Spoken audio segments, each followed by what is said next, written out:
පින්නතනේ පහුගිය ධර්මදේශනාව අපි නිමා කළා මේ දුක්ඛ කියන වචනය බුදුරජාණන් වහන්සේ විස්තර කරලා තියෙන ආකාරයෙන් බොහෝම ස්වල්පයක් අපි සාකච්ඡා කරන්න යෙදුණා. විශේෂයෙන් අභිධර්ම පිටකයේ ජාතිපි දුක්ඛා ඉපදීමේ දුක කියන කාරණාව ඊටාම කෙටියෙන් කරුණු කීපයකින් සාකච්ඡා කරමින් තමයි අපි ධර්ම දේශනාව නිමා කරන්න යෙදුනේ. දුක්ඛ දෝමනස්ස කියන මේ වචන දෙකෙන් අද මේ දෝමනස්ස කියන වචනය කොයි විදිහට පැහැදිලි කළාද කියන කාරණාව කෙටියෙන් සාකච්ඡා කරමු ධර්ම දේශනාව ආරම්භ කරමින්. මේ දෝමනස්ස කියන වචනය භාග්‍යතුන් වහන්සේ පැහැදිලි කරනවා දෝමනස්ස කියන මේ චෛතසිකවල ඇති අමදුර බව. දෝමනස්සය කියලා කියන්නේ චෛතසිකවල ඇති අමදුර බව. මధుර බවක් නැහැ. අමදුරයි මේ වචනේ. දොම්නස් කියලා කිව්වේ දේශ සහගත සිතුවිලි නිසා චෛතසිකවල ඇති අමදුර බව. අමිහිරි බව. එහෙමත් නැත්නම් සිත ස්පර්ශ කරන නොමිහිරි දුක් වේදනාව දෝමනස්සයයි කියලා පැහැදිලි කරනවා. සිත පීඩා කරන ලද ලක්ෂණ සහිත මේ මානසික දුක්ඛය චිත්ත පීඩන ලක්ෂණං මානසං දුක්ඛං කියලා හඳුන්වනවා. සිත පීඩා කරන නිසා චිත්ත පීඩන ලක්ෂණං මානසං දුක්ඛං. චිත්ත පීඩාවටපත් කරන මානසික දුක. තවත් ආකාරයකට මේක පැහැදිලි කරනවා කායික දුක්ඛය නිසාත් සිතේ දුක් ඇති කරගන්න බව. කායික දුක්ඛය නිසා සිතේ දුක ඇති කරගන්නවා. මේ කයේ දුකයි සිතේ දුකයි කියලා කියන්නේ දෙකක්. කායික දුක්ඛය නිසා මානසික දුකක් ඇති කරගන්නේ කොහොමද කොයි විදිහටද කියන කාරණාව මේ සල්ල කියන සූත්‍ර දේශනාවේ මනාව පැහැදිලි කරලා තියෙනවා. සංයුත්ත නිකායේ සල්ල සූත්‍රය. ඒ කොයි ආකාරයෙන්ද මේ අශෘතවත් පෘතජ්ජනය සහ ශ්‍රුතවත් පෘතජ්ජනය කියලා දෙන්නෙක් පිළිබඳව හඳුන්වනවා. ශ්‍රුතවත් පෘතජ්ජනය කියලා කියන්නේ මනාව සද්ධර්ම ශ්‍රවණය කරලා තියෙන කෙනාට. අශෘතවත් පෘතජ්ජනය කියලා කියන්නේ මනවින් ධර්ම ශ්‍රවණය කරලා නැති කෙනා. එහෙමනම් ශ්‍රුතවත් පෘතජ්ජනයාටත් අශෘතවත් පෘතජ්ජනයාටත් මේ කාටත් මේ කායික රෝග වලට ගොදුරු වෙන්න සිද්ධ වෙනවා නිරන්තරයෙන්. ඒ කායික රෝග වලට ගොදුරු වුනහම ශ්‍රුතවත් පුද්ගලයා මනාව ධර්ම ශ්‍රවණය කරලා ජීවිතය පිළිබඳව හොඳට දන්න නිසා ඔහු කයේ වේදනාව ඉවසගෙන ඉන්නවා. නමුත් මේ කායික වේදනාව නිසා කවදාවත් තමන්ගේ හිත ලෙඩ කරගන්නේ නැහැ. කයට ලෙඩ හැදුණා කියලා හිතට ලෙඩ හැදෙන්න දෙන්නේ නැහැ. ඒ නිසා කායික වේදනාව ඉවසනවා. නමුත් මනාව ධර්ම ශ්‍රවණය කරලා ජීවිතය පිළිබඳව මනාව හඳුනා ගැනීමක් කරලා නැති පුද්ගලයා අශෘතවත් පෘතජ්ජනයා. එයාට අසනීප තත්ත්වයක් හැදුනහම එයාට හිතෙනවා මේ මටමමද මෙහෙම වේදනාවල් ඇති වෙන්නේ. මමමද මේ තරම් දුක් වලට ගොදුරු වෙන්නේ කියන කාරණාව පැහැදිලි කරනවා. අශෘතවත් පෘතජ්ජනයා මම ලෙඩ වුණා මට මෙහෙමත් වුණා මටමද මෙහෙම වෙන්නේ කියලා කල්පනා කරමින් හිතේ දුක ඇති කරගන්නවා.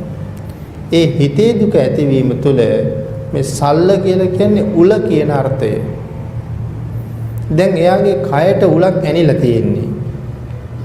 කය ලෙඩ වෙලා කායික වේදනාවක් තියෙනවා. ඒ කායික වේදනාව නිසා මටමමද මෙහෙම වෙන්නේ කියන කාරණාවත් එක්ක තමගේ හිතටත් උලක් ඇන ගන්නවා.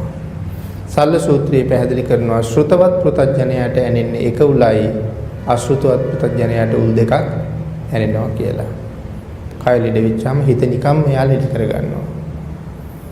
ඒ කාරණාවයි මෙතන පැහැදිලි කරලා තියෙන්නේ.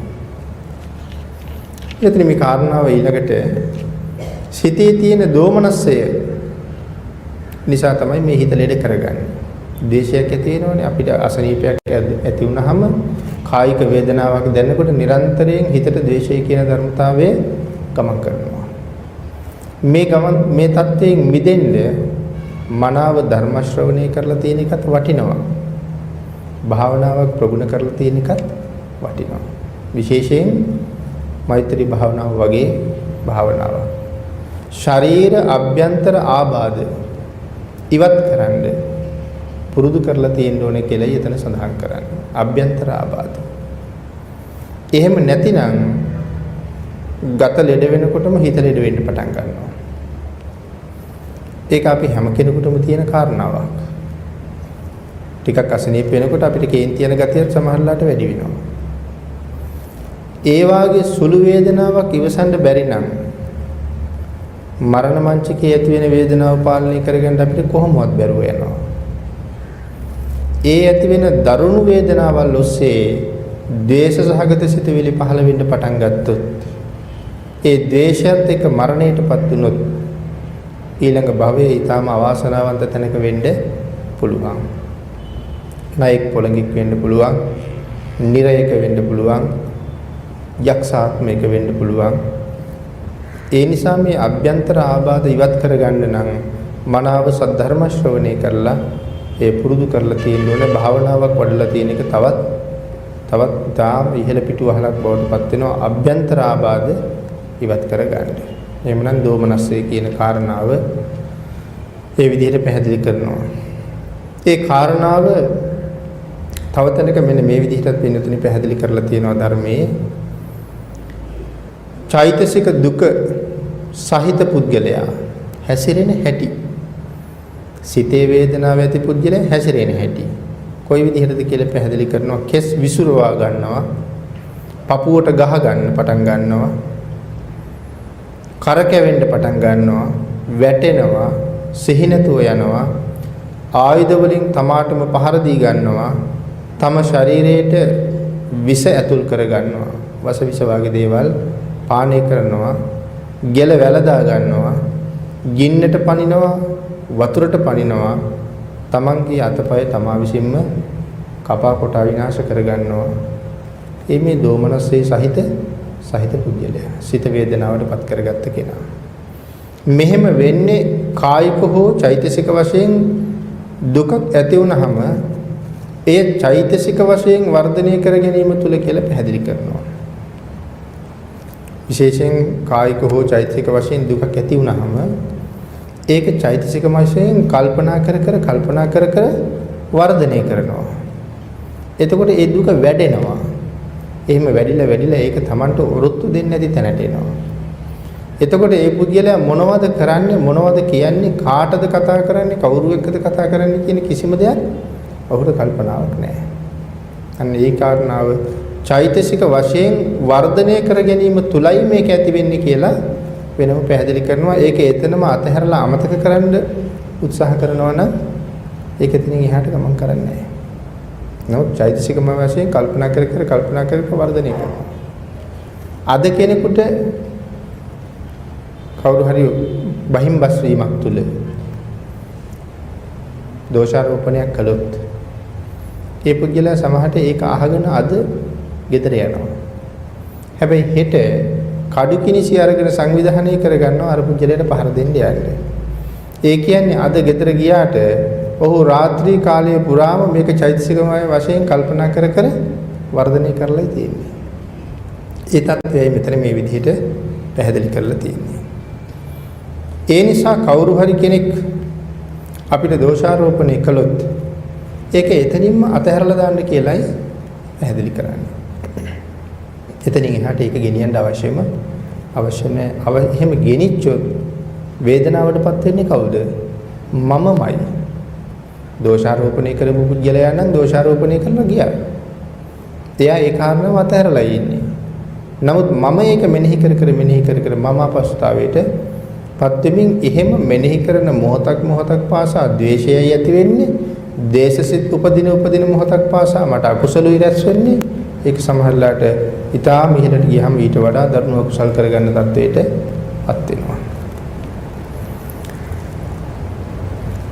කවුරු හරි Tamanට දෝෂාරෝපණය කළා බැන්නා මේ වගේ කාරණා ඒ තැනම අතහැරලා යට කරලා දාන්න කියන එකයි පැහැදිලි කරන්නේ. ඊළඟට සඳහන් කරනවා මේ දෝමනස්ස කියන එක කෙටියෙන්ම පැහැදිලි කරන්න වෙන්නේ මේ විදිහටයි. මේ කෙටි පැහැදිලි කිරීම. දෝමනස්ස කියන එක ඊටාම කෙටියෙන් පැහැදිලි කරලා තියෙන හැටි. ඊළඟට අවිජ්ජාවත් දෝමනස්සයත් මේ ලෝකෙහි. එතකොට දැන් මේ ලෝකෙහි කියලා සඳහන් කරපු ගමන් අපි පහුගිය ධර්ම දේශනාවෙත් මතක් කළා අපිට එකපාරම හිත යන්න ඕනේ කය පිළිබඳව. සතිපට්ඨාන දේශනාව පුරාවට මේ ලෝකය කියලා කතා කළොත් මේ කාය සංඛ්‍යාත ලෝකය පිළිබඳවමයි මේ කතා කරන්නේ. ඒ නිසා ඒක නැවත සිහිපත් කරන්න අවශ්‍ය වෙන්නේ නැති නිසා මෙතන පැහැදිලි කරනවා අවිජ්ජාවත් දෝමනස්සයත් මේ ලෝකෙහි හික්මවන ලදි කියන කාරණාව නිසා හැම අතින්ම හික්මෙව්වා කියන කාරණාව නිසාත් ශාන්ත වූ කෙලෙස් සමනය කළ නිසාත් අත්තංගත පුද්ගලයා ඒ කෙලෙස් සමනය කරපු පුද්ගලයා අවිජ්ජාව සහ දෝමනස්සය කියන කෙලෙස් සමනය කරපු පුද්ගලයාට කියන්නේ අත්තංගත පුද්ගලයා කියලා. මේ කෙලෙස් දෙකම වියලවල සමනය කරලායි තියෙන පුද්ගලයාට කියන අත්තංගත පුද්ගලයා. මේ අවිජ්ජා දෝමනස්ස කියන ධර්මතා දෙක ඉක්ම වූ පුද්ගලයා හාත්පසින් හික්මවාගත් ශාන්ත බවටපත් වෙලා තමා පව් සමනය කළ ප්‍රමාණයටම තමන්ගේ පව් සමනය කළ ප්‍රමාණයටම ඊටාම නිශ්චලව සමාධිගත ප්‍රමාණයට සංසිඳිලා ඒ කෙලෙස් ජය ගන්නවා කියන ආකාරය පැහැදිලි කරන්නේ අප්පිත දිඅප්පිත කියලා. කෙලෙස් සමනය කරලා ශාන්ත වූ පුද්ගලයා මේ කෙලෙස් සමනය කිරීම කියන කාරණාව තුල අප්පිත සහ ද්විඅප්පිත කියලා කරුණු දෙකක් පැහැදිලි කරනවා. විශේෂයෙන් තමා තුළ යොදාගෙන මේ අවිජ්ජා දෝමනස්ස කියන ධර්මතාවය විමසනවා. විශේෂයෙන් තමා තුළ යොදා ගන්නවා අවිජ්ජාව සහ දෝමනස්සය කියන එක තමන් තුළ. එහෙනම් අවිජ්ජා කියලා කියන්නේ දැඩි ලෝභාදී සිතුවිලි. දෝමනස්සය කියලා කියන්නේ ද්වේෂය මුල් කරගත්ත සිතුවිලි. මේවා තමන් තුළ යොදා ගන්නවා. වෙන බාහිරට යවන්නේ නැහැ. මා තුළ කොයි ආකාරයෙන් මේවා ක්‍රියාත්මක වෙනවද? දැන් මට ද්වේෂය උපදිනවා, දැන් මට ලෝභය උපදිනවා කියන කරුණු තමන් තුළින් මෙනෙහි කර මේ කාරණා ටික වියලවල දාන්න මෙයා වෑයම් කරනවා. අන්න එහෙම වියලලා දාන පුද්ගලයාට කියනවා සෝසිතා කියලා. තමා තුළින්ම මේ දේවල් මෙනෙහි කරලා වියලලා දාන කෙනාට කියනවා සෝසිතා. වියලවාගෙන විනාශ කරලා දාන්න කියලා පැහැදිලි කරනවා. සෝසිතා. වියලවල විනාශ කරලා දාන්න. ඒ කාරණාව තවත් පැහැදිලි කරනවා බ්‍යන්ති කතා. බ්‍යන්ති කතා කියලා කියන්නේ විනාශ කරලා වියලවල දාන්න කියන කාරණාව. විනය්‍ය ලෝකයේ අවිජ්ජා දෝමනස්ස. වියලවල විනාශ කරලා දාන කාරණාවට අපව කියනවා විනය්‍ය ලෝකයේ අවිජ්ජා දෝමනස්ස. ඊළඟට බිනතුනි පැහැදිලි කරනවා ඉද භික්කවේ භික්ඛු කායේ කායානුපස්සී විහෙරති ආතාපි සම්පජානෝ සතිමා විනය්‍ය ලෝකේ අවිජ්ජා දෝමනස්සං කියන කොටස. අපි මේ සාකච්ඡා කරන්නේ සූත්‍රයේ තියෙන වචන ටික. මේ එක එකට සූත්‍රයෙන් ඒ වචන පැහැදිලි සූත්‍රයේ තියෙන වචන ටිකට අට කතාවෙන් සහ සූත්‍රයෙන් තේරුමක් පැහැදිලි කරලා තියෙන හැටි තමයි මේ සාකච්ඡා කරන්නේ. ඒ නිසා ධර්ම කාරණාව පැහැදිලි වෙන්න ඕන නිසා මේ කරුණ මේ විදිහටම සූත්‍රයේ තියෙන වචන වලින්ම සාකච්ඡා කරන එක ධර්ම කාරණාවට හානියක් නොවෙන්න අපිට වටින නිසා මේ විදිහට සාකච්ඡා කරනවා. මෙහි ඊටාම පැහැදිලිව උපදෙස් දීලා තියෙනවා මේ කාරණාවේ අර්ථය මනාව විමසන්න. ඉද බික්ඛවේ බික්ඛු කායේ කායානුපස්සේ විහෙරති ආතාපි සම්පජානෝ සතිමා විනය්‍ය ලෝකේ අවිජ්ජා දෝමනසං කියන කාරණාව මනාව විමසන්න පැහැදිලිවම උපදෙස් දීලා තියෙනවා. මේ පදවල අර්ථය පදයක් ගානේ මනාව විමසන්න කියලා. එක වචනයක් අතහැරලා තිබුණොත් ඒක කොතනදී හරි අතහැරිච්ච පාඩුව අපිට මුණ ගැහෙනවා තේරුම් ගන්න බැරුව කියලා. ඒ නිසා පදයක් ගානේ විමසන්න කියලා කියනවා. අට කතාවේ ප්‍රමාණයටම ක්‍රමයටම සංසන්දනය කරමින්ම මේ වචනවල අර්ථයේ තේරුම් ගත යුතු බව පැහැදිලි කරනවා. සූත්‍රයත් එක්ක අට කතාවෙන් පැහැදිලි කරන ප්‍රමාණයටම තේරුම් ගන්න කියලා සඳහන් කරනවා. මේ සඳහන් කරන්නේ සතිපට්ඨාන සූත්‍රයේ විතරක් කියවලා සෑහීමකටපත් වෙන්න එපා කියන එකයි. මෙහෙම සඳහන් කරලා තියෙන්නේව මේ භාවනා ක්‍රමයේ අධ්‍යයනය කරගෙන යන කෙනා මේ සතිපට්ඨාන සූත්‍රයේ විතරක් කියවලා මේ භාවනා ක්‍රමයේ අධ්‍යයනය කරන්න බෑ. සතිපට්ඨාන සූත්‍රයේ විතරක් කියවලා ඒක අධ්‍යයනය කරලා ඉදිරියට යන්න බැරි බව මනාවම ඉස්සරහා අපිට සාකච්ඡා කරන්න හම්බ වෙනවා සූත්‍ර කීපයක කරුණු. ඒ කරුණුත් එක්ක අපිට පැහැදිලි වෙනවා. ඊළඟට මේ දේශනාවේ ඉස්සරහට අපිට හම්බ වෙනවා පටිච්ච සමුප්පාදය. ඒ පටිච්ච සමුප්පාදය කියන කාරණාවෙන් අපිට පැහැදිලි වෙනවා සාමාන්‍යයෙන් අපි හැම කෙනෙක්ම මේ දැනගෙන ඉන්න පටිච්ච සමුප්පාදය. අවිද්‍යා පත්‍ය සංඛාරා සංඛාර පත්‍ය විඥාන කියන කාරණාවෙන් මේ භාග්‍යතුන් වහන්සේ දේශනා කරන නිවනට යන්න බැරි බව. ඒ කියන්නේ පටිච්ච සමුප්පාදයේ නිවනට යන්න බෑ කියන එක නෙමෙයි. පටිච්ච සමුප්පාද කීපයක් දේශනා කරලා තියෙනවා. ඒ එකකට අපි දන්න එකට වඩා වචන වෙනස්. අපි දන්න පටිච්ච සමුප්පාදයේ පටන් ගන්නෙ අවිද්‍යාව. එහෙනම් කවදාවත් අවිද්‍යාවෙන් පටන් අරගෙන අපිට නිවනට යන්න අවිද්‍යාව තියාගෙන නිවනට යන්න බෑනේ. එහෙමනම් භාවනා කරලා නිවනට එතරට යන්න සූදානම් වෙන පුජ්‍යලයාට කොහොමද පටිච්චසමුප්පාදය අවබෝධ කරගත යුත්තේ කියන ආකාරය වෙනම පැහැදිලි කරනවා. ඒ නිසා බුද්ධ දේශනාව තුළ පටිච්චසමුප්පාදම කොටස් කීපයක් තියෙනවා. අන්න ඒ වගේ මෙතනත් මේ සතිපට්ඨාන සූත්‍ර දේශනාව තුළින් විතරක් මේ භාවනාව මුදුන්පත් කරන මාර්ගයට එන්න පුළුවන් කමක් නැහැමයි. කෙසේ වෙතත් සෝවාන් මාර්ගඵලයට යන්නේ කොහොමද කියන කාරණාව අපිට අද සාකච්ඡා කරන්න පුළුවන් වෙයි. මේ දේශනාව තුළ ඒ කර්මස්ථාන සියුම් විදිහට අපි මේ කරපු දේශනා 20 ගණන තුළ මේ වෙනකොට සෑහෙන්න සාකච්ඡා වෙලා තියෙන්නේ. නමුත් කර්මස්ථානයක් මෙතන සාකච්ඡා වුණා කියලා සඳහන් කරලා නැහැ.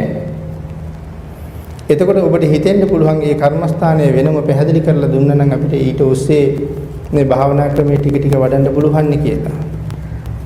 එහෙම නැතුව අපිට මේ දේශනාවේ ඉස්සරහට හම් වෙනවා කර්මස්ථාන කියලා වෙනම පරිච්ඡේදයක්. ඒ පරිච්ඡේදයේදී මේ කරුණු ටික අරගෙන සාකච්ඡා කෙරුවොත් තමයි ඒක පැටලෙන්නේ නැතුව ඉස්සරහට යන්න පුළුවන් වෙන්නේ. එහෙම නැත්නම් මේ තැන්වල සියුම් විදිහට සාකච්ඡා කරලා තියෙන නිසා කර්මස්ථාන පරිච්ඡේදයට ගිහිල්ලා ඒක විස්තර කරනකොට සියුම් විදිහට ඉගෙන ගත්ත කෙනා ආයෙත් පැටලෙන්න පටන් ගන්නවා ඉස්සෙල්ලා ඉගෙන ගත්තේ ඔහොම නෙමෙයි කියලා. ඒ හින්දා කර්මස්ථාන පරිච්ඡේදයේදීම අපි සාකච්ඡා කරමු අද දේශනාවේදී මේ සෝවාන් මාර්ගයට එන්න සෝවාන් සිත පිහිටවන්නේ කොහොමද කියන කාරණාව අපිට කෙටියෙන් සූත්‍රයෙන් හම්බ වෙනවා. ඒ නිසා මෙතන සාකච්ඡා කරන්නේ සතිපට්ඨාන සූත්‍රයෙන් විතරක් සෑහීමකටපත් වෙන්න එපා කියලා. ඒ කාරණාව පැහැදිලි කරනවා. අට කතාව තවදුරටත් හදාරන්න කියන එක ඉදිරියටත් අපිට පැහැදිලි කරනවා. අට කතාවම දිගටම හදාරන්න මේ ගැඹුරු විස්තරයම කියන කාරණාව. වෙනදෙන මෙතන දේශනාවල මේ කියන දේශනාවල ඒ කරුණු යම් ප්‍රමාණයකින් සාකච්ඡා කරමින් පැහැදිලි කරමින් ඉස්සරහට යන්න කියලා පැහැදිලි කරනවා. යම් ප්‍රමාණයකින් සාකච්ඡා කර ඉස්සරහට ගිහිල්ලා කර්මස්ථාන පරිච්ඡේදයේදී ඒක සාකච්ඡා කරා. මෙන්න මේ ආකාරයට වේදනා සිතෙහි වේදනාවන්හි සිතෙහි ඇතිවෙන ධර්මයන්හි සිහිය යොදවමින් සිතේ ඇතිවෙන වේදනා සහගත ධර්මයන් පිළිබඳව සිහිය යොදවමින් ආතාපි සම්පජානෝ සතිමා කියන ආකාරයටම අවිජ්ජා දෝමනස්ත විස්තර කරනවා. ආතාපි සම්පජානෝ සතිමා කියන ආකාරයටම පැහැදිලි කරන්න කියලා සඳහන් කරනවා. මේ ආකාරයට මේක පැහැදිලි කරනකොට වේදනානුපස්සනාව විස්තර කරලා තියෙනවා. දැන් අපි කායානුපස්සනාව මේ වෙනකොට යම් ප්‍රමාණයක සාකච්ඡා කරලා තියෙනවා. එහෙනම් අද වේදනානුපස්සනාව කියන්නේ මොකක්ද කියලා යම් ප්‍රමාණයකින් සාකච්ඡා කරන්න මෙතන සඳහන් කරලා තියෙනවා. සතිපට්ඨාන සූත්‍රයේ මුල නමුත් වේදනානුපස්සනාව ඊටාම විශාල වශයෙන් විස්තර කරලා තියෙනවා. සතිපට්ඨාන සූත්‍රයේ මුලින් වේදනානුපස්සනාව විශාල වශයෙන් විස්තර කරලා තියෙනවා. සඳහන් කරන්නේ මේ ಉದ್ದೇಶය කියන කොටස අපි තාමත් විස්තර කරන නිසා ಉದ್ದೇಶය මූලික කොටස තාමත් විස්තර කරන නිසා ඊටාම කෙටියෙන් අපි කායානුපස්සනාවත් කෙටියෙන් සාකච්ඡා කළා. මුලින් වේදනානුපස්සනාව පිළිබඳව ඉතා කෙටි කරුණු කාරණා දැක්වුවා ಉದ್ದೇಶය කියන කොටසේ. නමුත් සතිපට්ඨාන සූත්‍ර දේශනාවේ වේදනානුපස්සනාව පිළිබඳව විශාල විස්තරයක් සඳහන් කරලා තියෙනවා. අන්නේ මේ වේදනානුපස්සනාව කරන්න කියලා තියෙන්නේ කොයි විදිහටද කියන කාරණාව අපි ටිකක් සාකච්ඡා කරමු. කායානුපස්සනාව කරන්නේ මේ විදිහයි කියලා සාකච්ඡා කළා. අද වේදනානුපස්සනාව කරන්නේ කොයි විදිහටද කියන කාරණාව මෙතන සාකච්ඡා කරමු.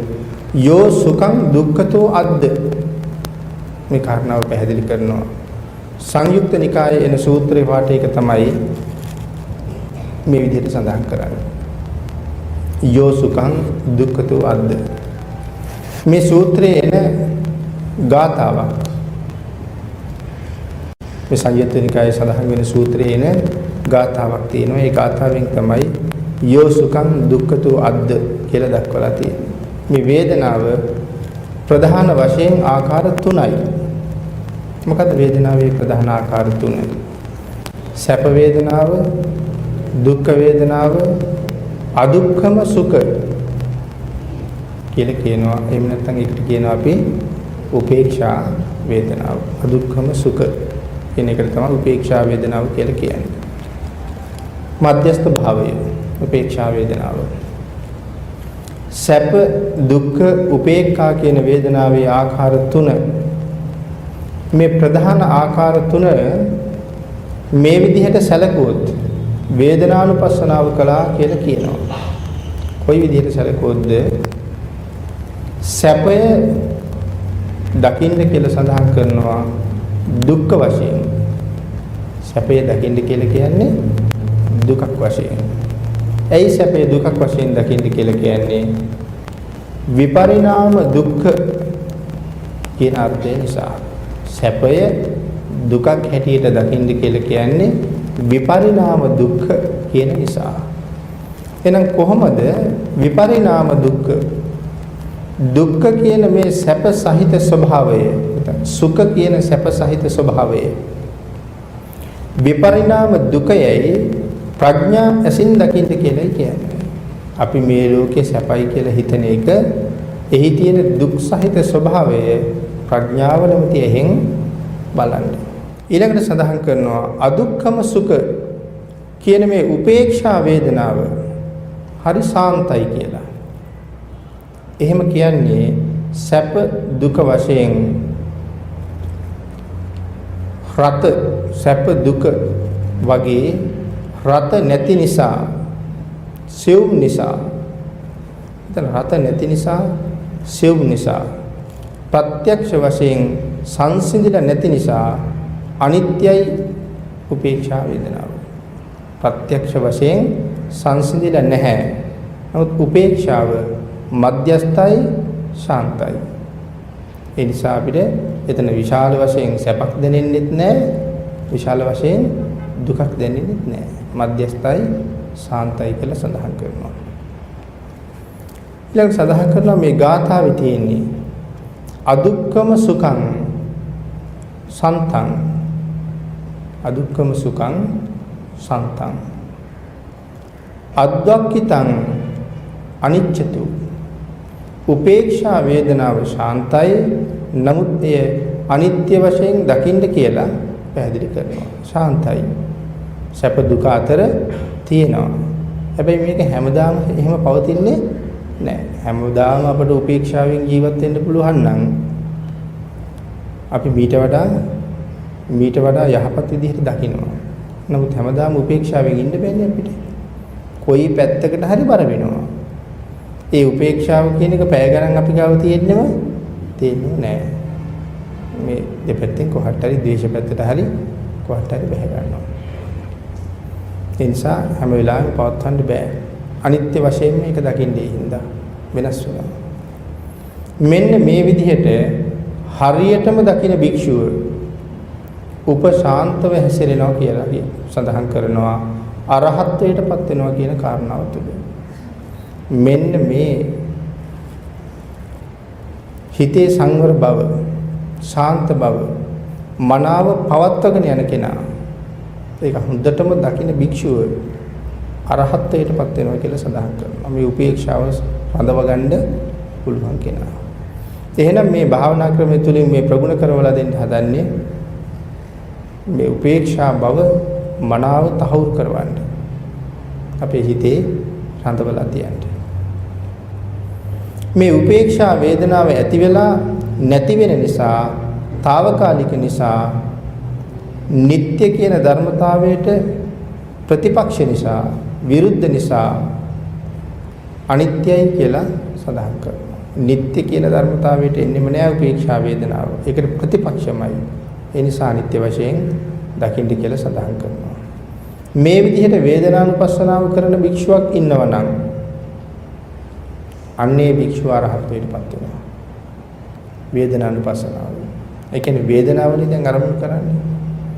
එක්ක කය වේදනාව, ගතේ වේදනාව තියෙනවා.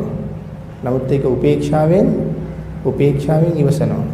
එහෙම ඉවසන්න පුළුවන් කෙනා අරහත්ත්වයටපත් වෙන්න තරම් සුදුසුයි කියලා පැහැදිලි කරනවා. මේක තමයි වේදනානුපස්සනාවේ මූලික කමඨහන හැටියට සඳහන් කරලා තියෙන්නේ. මේක උපේක්ෂාවෙන් ඉවසන එක.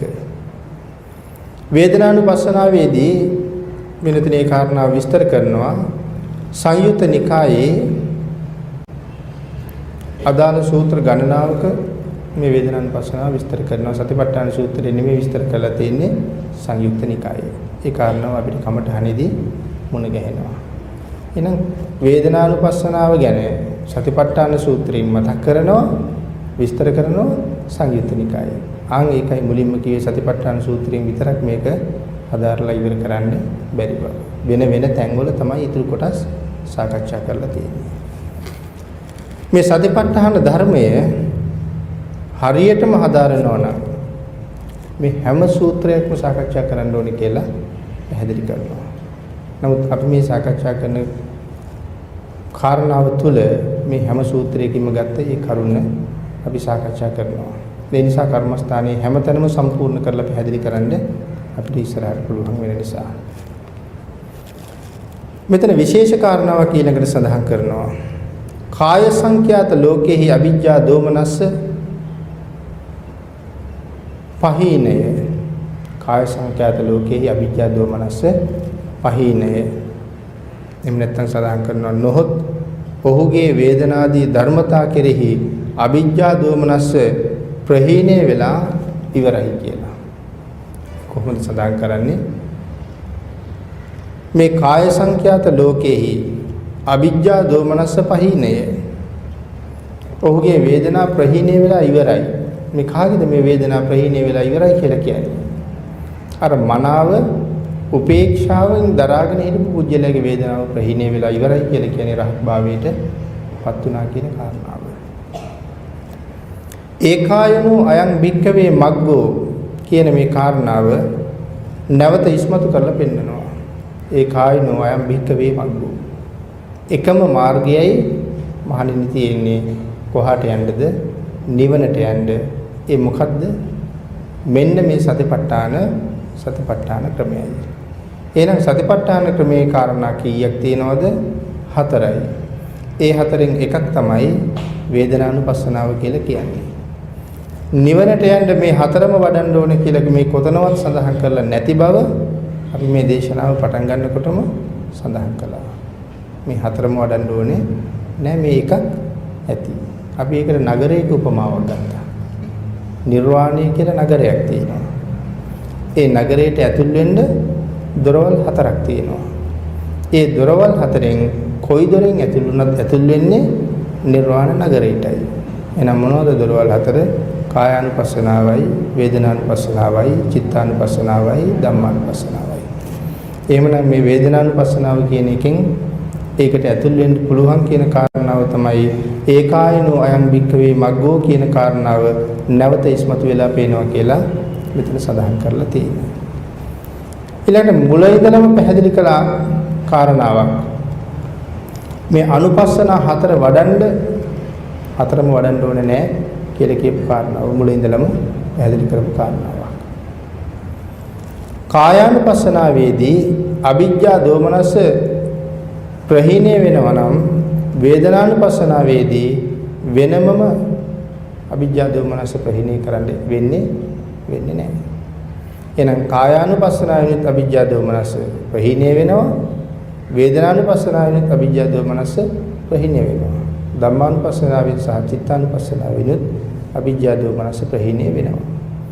ඒකයි මේ කෝකෙනිත් නිවනට යන්න පුළුවන් වෙන්නේ. මේ ක්‍රම 4න් කෝකෙන් ගියත් අවිජ්ජා දෝමනස ප්‍රහීණය කරගෙනම තමයි යන්න වෙන්නේ. ඒ නිසා එකකින් අවිජ්ජා දෝමනස ප්‍රහීණය කරලා අනිකින් තව ක්‍රමයක් අනුමත කරලා යනවා. එහෙම නෙමෙයි, 4ෙන්ම මේ කාරණාව කෙරෙන නිසා ඒක එහෙම සඳහන් කරනවා. මේ අනුපස්සන කෝක කලත් අපි සියලු දෙනාම නිර්වාණ නගරයටම ඇතුල් වෙනවා කියන කාරණාව නැවත නැවත විශේෂයෙන් පැහැදිලි කරනවා. මේ 4ෙන් කෝක කලත්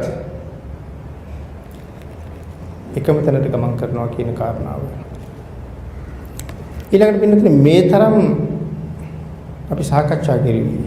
මේ තරම් කාලයක් සාකච්ඡා කරන්න එහෙනම් ඒකේ මේ 4ෙන්ම එකම තැනකට යනවා නම් මේ තරම් සාකච්ඡා කරගෙන පැහැදිලි කරන්න දෙයක් තියෙනවද කියන කාරණාව. මේ සතිපට්ඨාන සූත්‍රයේ උද්දේශ වාරය අපි මේ සාකච්ඡා කළේ උද්දේශ කියන කොටස විතරයි. මූලික කොටසක් විතරයි උද්දේශ වාරය. ඒකායනෝ අයං භික්ඛවේ මග්ගෝ කියන කොටස විතරයි මෙච්චර කල්ම සාකච්ඡා කරලා තියෙන්නේ. ඊළඟට පින්නතුනි මෙතන සඳහන් කරනවා ශෝක පරිදේව කියන ධර්මතා දෙක, දුක්ඛ දෝමනස්ස කියන ධර්මතා දෙක, මේ දෙකම ජය ගන්න හැටි කියන ක්‍රමයක් සත්තානං විසුද්ධිය. මේ දෙක ජය ගැනීම තුළ සත්වයා විසුද්ධියටපත් කරනවා. සත්තානං විසුද්ධිය. සත්‍යයන් විශේෂයෙන් පිරිසිදු කරනවා.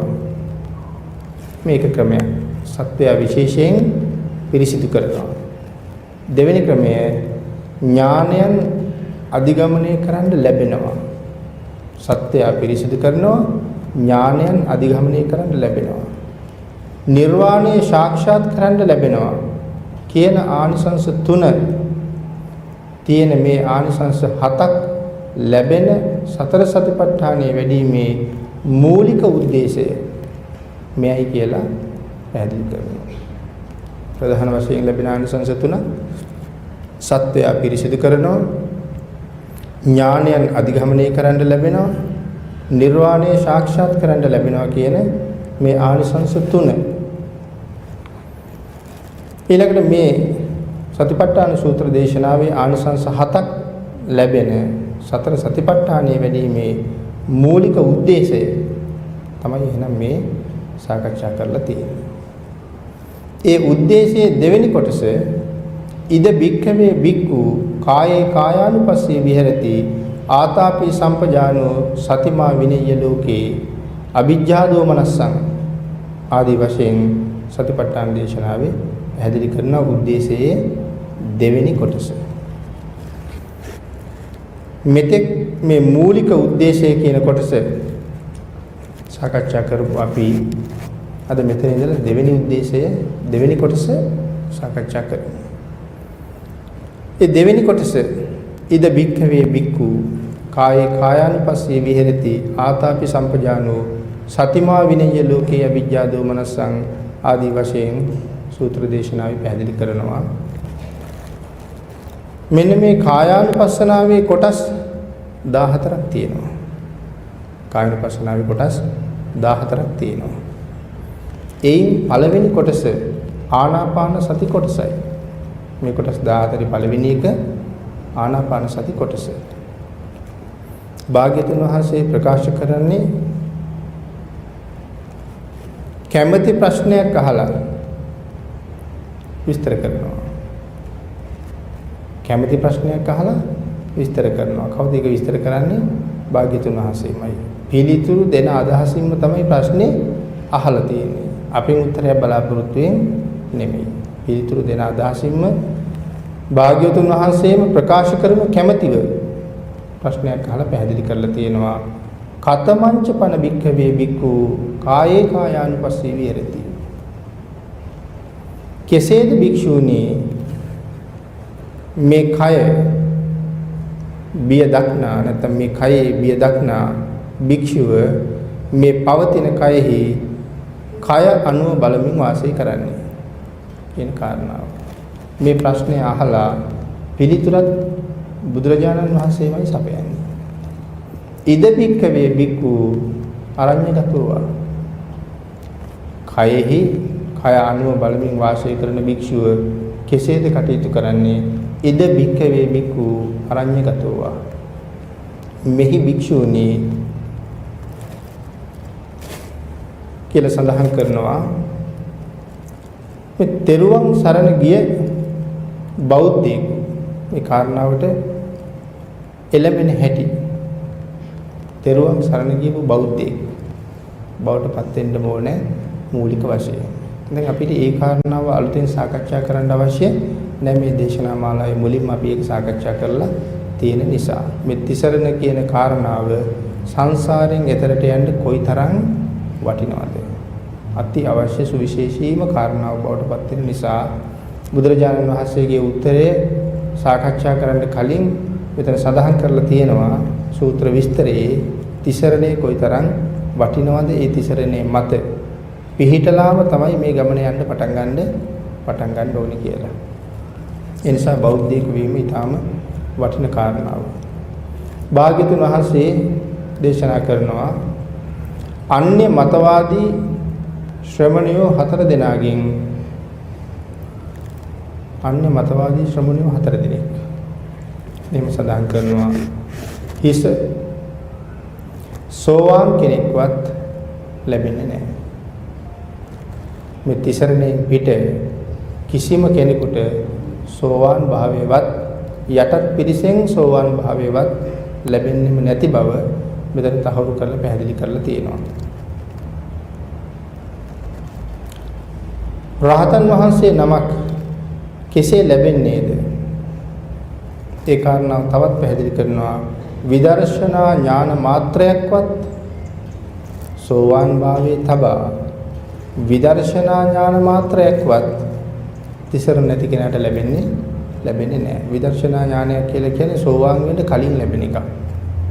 එහෙමනම් තිසරණෙන් නැති කෙනෙකුට විදර්ශනා ඥාන මාත්‍රයක්වත් ලැබෙන්නේ නැහැ. හැබැයි ඉතින් විදර්ශනාව කියලා කියන්නේ සෝවාන් නොවුණා කියලා කිව්වට ලොකු බලයක්. බොහෝ දේවල් දකින්න පුළුවන් බලයක් තමයි විදර්ශනාවක් කියලා කියන්නේ. එතෙන්ටවත් එන්න බෑ තිසරණේ නැත්තම්. භාග්‍යවතුන් වහන්සේම සොයාගත්ත විශිෂ්ටතම මේ දේශනා මාත්‍රය විදර්ශනාව. වෙන කිසිම ශාසනයක වෙන කිසිම ශාස්ත්‍රවරයෙක් දේශනා කරලා නැති සම්මා සම්බුද්ධ ශාසනයට විතරක් සුවිශේෂී කාරණාවක් බවට පත් වුණ මේ විදර්ශනාව.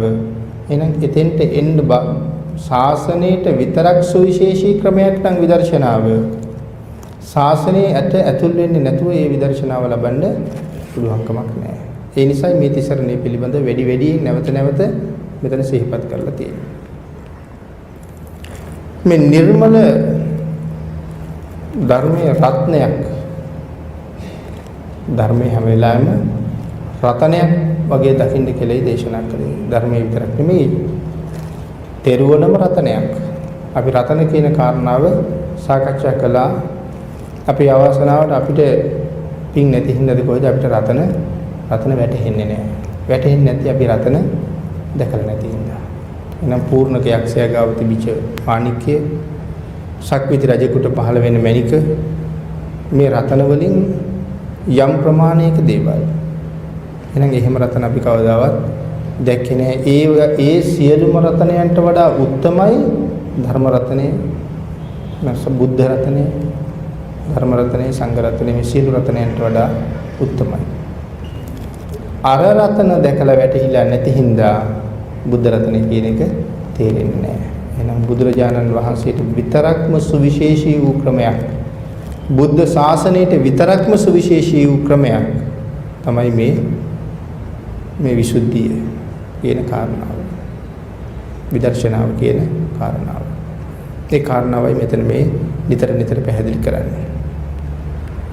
කොහොමද කියන එක තැනක පැහැදිලි කරනවා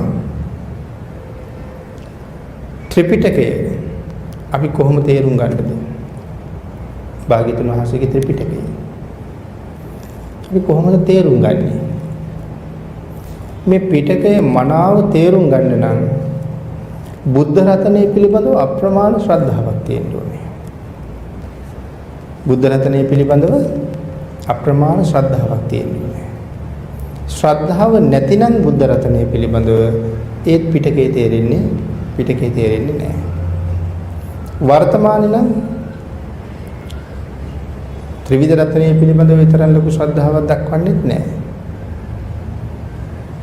බුදුරජාණන් වහන්සේගේ දේශනාවේ මේ ත්‍රිපිටකය පිළිබඳව ශ්‍රද්ධාවක් දක්වන බව පේන්නත් ඇතැම් වෙලාවට නැහැ. ඒ නිසා අපිට සමහර වෙලාවට සමහර තැන් වලින් ඇහෙනවා මේ අට කතාව ප්‍රතික්ෂේප වෙන තැන්. අපි මේවා කලින් සාකච්ඡා කරලා තියෙන දේවල්.